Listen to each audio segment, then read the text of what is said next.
सौरभ जी गाजियाबाद से। गुरुदेव आपके चरणों में कोटि कोटि प्रणाम।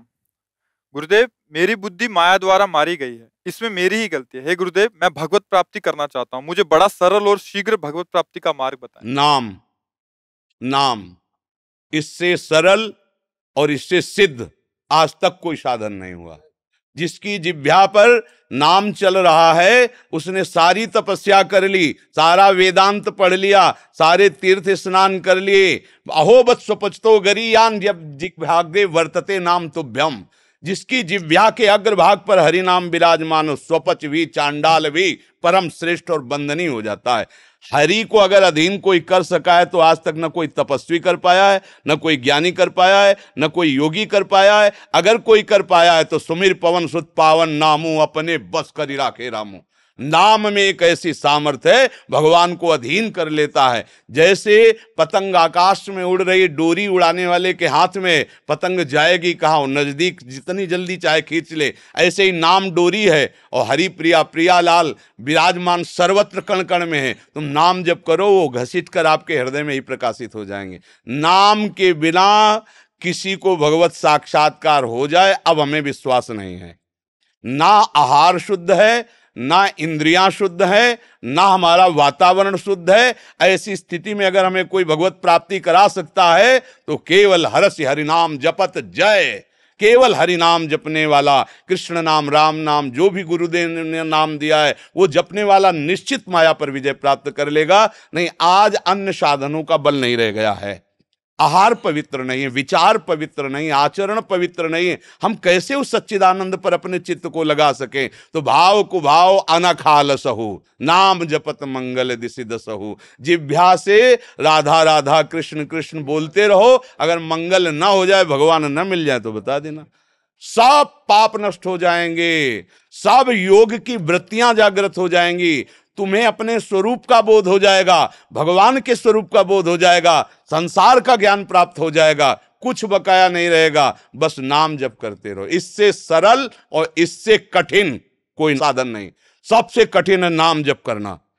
कहने को तो सरल है पर आप जप करके देखो, मन भागेगा। और साधनों में तो लगने की चेष्टा कर सकता है, निरंतर नाम में नहीं लग सकता। क्योंकि नाम क्या करता है, ये मन को मारता है।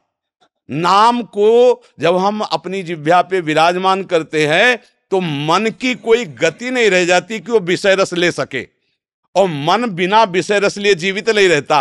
और नाम ऐसी जलन पैदा कर देता है कि मन निर्विषय हो जाता है, मन मर जाता है, और मरा हुआ मन ही भगवत राज्य में प्रवेश पाता है। इसलिए नाम से बढ़कर कोई सिद्ध साधन नहीं, पर नाम में जल्दी रुचि नहीं होती। नाम सबसे पहले अनर्थ की निवृत्ति करता है, पाप प्रवृत्ति को नष्ट करता है। अन्य तीर्थयाटन आदि से पाप नष्ट होते हैं, पर नाम सीधे मूल को मारता है, पाप प्रवृत्ति को, वासना को मारता है। इसीलिए जो मन और इंद्रियों के द्वारा विषयों में विचरता रहा, वो छटपटाहट होती है, वो छोड़ देता है। कि नाम जप से तो बड़ी अशांति पैदा होती है। क्योंकि जिनको शांति चाहिए, जब इस मार्ग में कदम रखते हैं ना, तो नाम पहले मारता है। इंद्रियों के बल, इंद्रियां अभी तक हमें मार रही थी, अब नाम इंद्रियों को निर्बल करता है, नाम मन को निर्बल करता है, और नाम हमें सबल करता है। तो ये इंद्रियां और मन हमारे अधीन हो जाती हैं। नहीं तो सब इंद्रियां और मन के अधीन होकर ही विचरण कर रहे हैं। मना कष्टान इंद्रियाणी प्रकृति स्थानी कर सती। नाम नाम हरि नाम जिसकी जिह्वा पे है, बिल्कुल सरल, बिल्कुल सहज, चाहे जिस वेश में हो, चाहे जहां रह रहे हो, चाहे जिस कुल में जन्मे हो, चाहे जो कुछ कर रहे हो, नाम जप करके देखो, तुम्हें निश्चित भगवत प्राप्ति हो जाएगी। इसमें किसी की भी कोई भी तर्क करने की जरूरत नहीं है। नाम अपने आप में समर्थ है। हम तो इतना कहते हैं कि अगर 2-4 बार नाम ले लिया है तो यमराज के हिसाब में उतना ही भारी पड़ जाएगा जाके। अगर 4 बार, 1 बार, 2 बार भी नाम जीवन में लिया है तो पूरा रजिस्टर पाप से भरा है, लेकिन 2 बार हरि नाम लिया। अब यमराज जानते हैं भगवान की महिमा और भगवान के नाम, तो 2 बार के नाम में उनकी कलम कांप जाएगी कि क्या निर्णय करें हम। जीवन में इसने 2 बार नाम लिया है। और फिर जो निरंतर नाम जप करते हैं तो स्वयं हरि अपने को दे देते हैं, अपने को दे देते हैं, उसके अधीन कर देते हैं। देखो भगवान इतने महामहिम है कि अगर एक पार्षद को आदेश कर दें तो पूरी सृष्टि का नया निर्माण कर सकते हैं। लेकिन भगवान अपने दासों के पास पार्षदों को नहीं भेजा, स्वयं सेवा के लिए गए।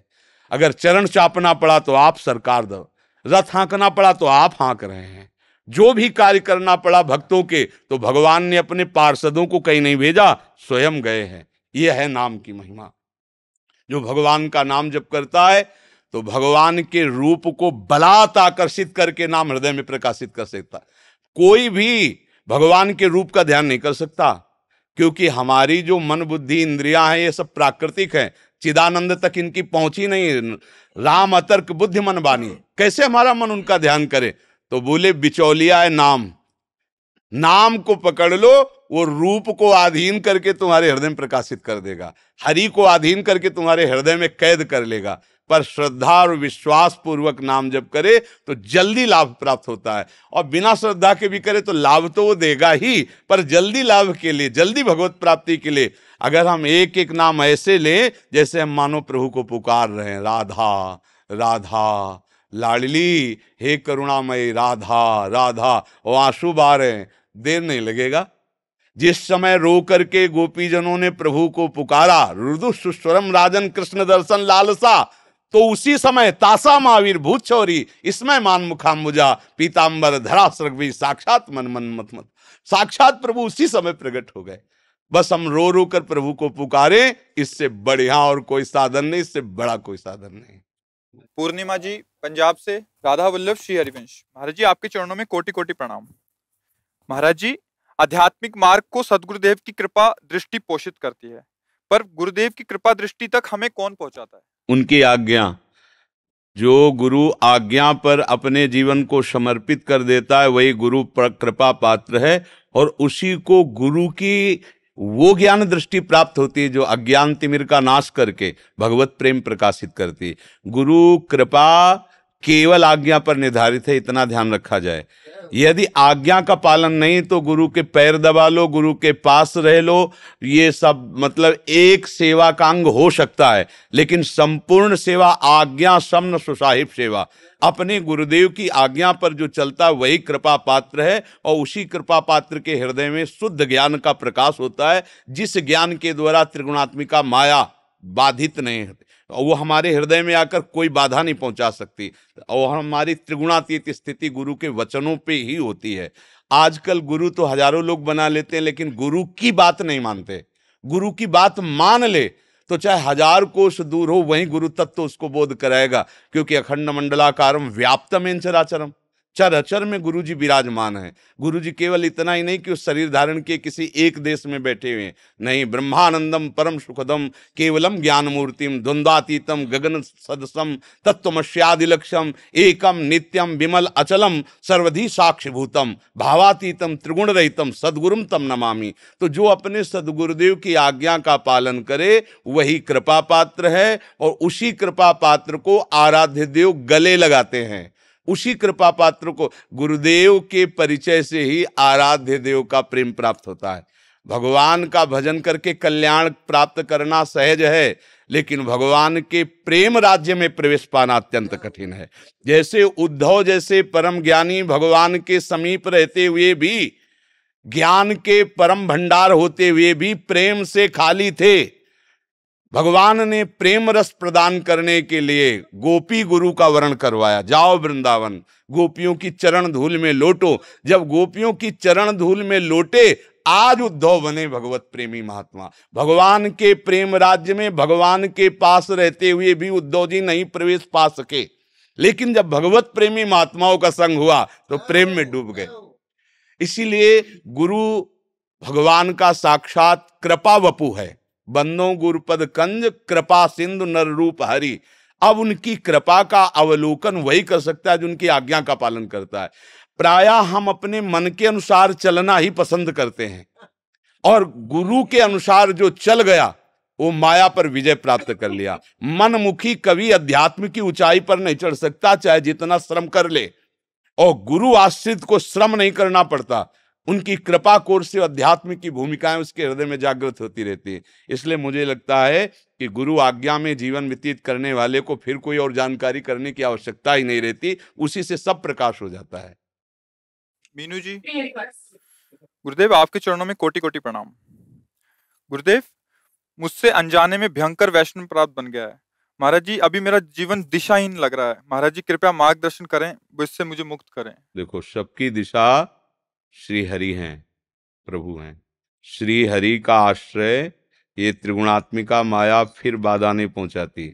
दैवी हृषा गुणमयी मम माया दुरत्तया मामेव ये प्रपद्यन्ते माया मेताम तरन्ति ते। भगवान श्री कृष्णचंद्र जी कहते हैं ये त्रिगुणात्मिका माया ऐसे ऐसे भाव प्रकट करती है कि जीव इन्हीं भोग वासनाओं में ही पूरा जीवन नष्ट कर देता है। यदि भगवान की शरण होकर भगवान नाम जप करे तो फिर उसके अंदर शुद्ध विवेक जागृत होता है।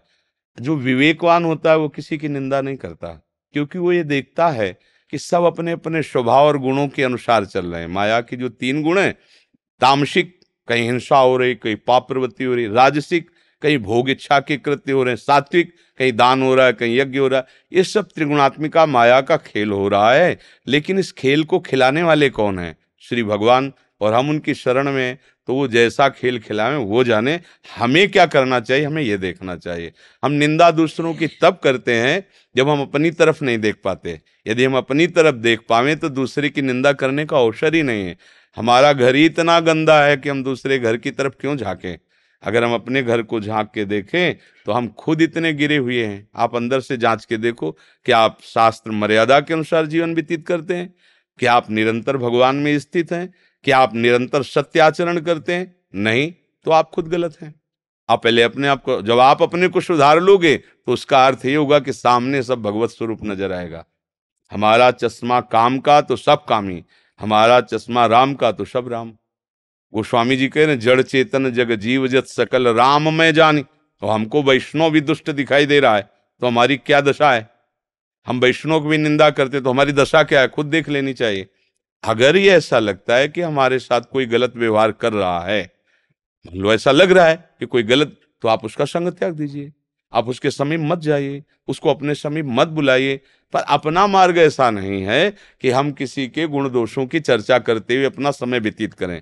हमें केवल भगवत चर्चा करनी है, अपने धर्म से चलना है। सांसारिक जो व्यवहार करने हैं वो अपने प्रभु के लिए करने हैं। इसलिए भजन करो, अपने दोषों को सुधारो, दूसरे में दोष दर्शन मत करो, तो आपको भगवत मार्ग मिल जाएगा।